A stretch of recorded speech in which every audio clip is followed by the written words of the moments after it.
ప్రతి ఆదివారము మనం ఆరాధన చేస్తూనే ఉన్నాం.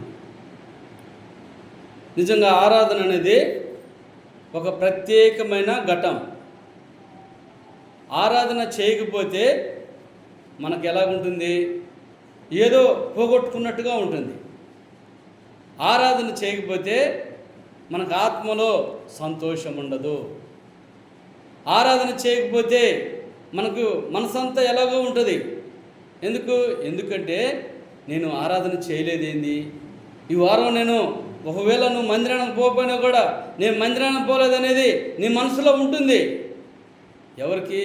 ఎవరైతే దేవుని నమ్ముకున్నారో వారికి మాత్రము మనసులో కలవరం ఉంటుంది.